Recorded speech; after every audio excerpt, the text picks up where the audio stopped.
Welcome back. Kutch જિલ્લાને વિવિધ વિકાસ કાર્યોની ભેટ.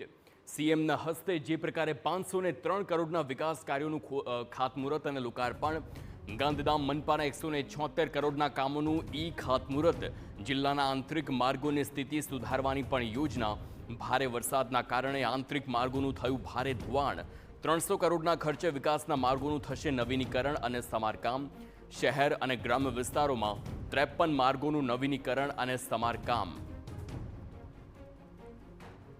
તો મુખ્યપ્રધાન ભૂપેન્દ્ર પટેલે કચ્છ જિલ્લાની મુલાકાતે પહોંચ્યા હતા અને જિલ્લાને વિવિધ વિકાસ કાર્યોની ભેટ આપી. સૌપ્રથમ સીએમના હસ્તે ગાંધીધામમાં નવનિર્મિત ડોક્ટર બાબા સાહેબ આંબેડકરની પ્રતિમાનું અનાવરણ સાથે પુષ્પાંજલિ અર્પણ કરાઈ. બાદમાં જિલ્લાના 503 કરોડના વિકાસ કાર્યોનું ખાતમુહૂર્ત અને લોકાર્પણ કર્યું.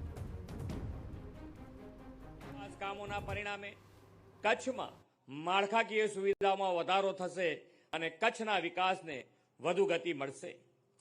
જે પ્રમાણે અહીંયાથી આપણા ધારાસભ્ય, સાંસદશ્રી, આપણા મંત્રીશ્રી બધાએ જે કીધું છે એ પ્રમાણે કચ્છમાં તમને અંદર ફરવાનો ઘણી વખત કંટાળો આવે, કારણ કે રોડ 70 કિલોમીટર, 90 કિલોમીટર, 100 કિલોમીટર જવું પડે. પણ આ બધાએ ભેગા થઈને એવું માળખું બનાવવાનું તૈયાર કર્યું છે કે તમને કચ્છમાં અંદર જવાનો ક્યાંય કંટાળો નહીં આવે એવું 2 વર્ષમાં આખું નેટવર્ક પૂરું થઈ જવાનું છે. ખૂબ સારું આયોજન બધાએ ભેગા થઈને કર્યું છે અને અમે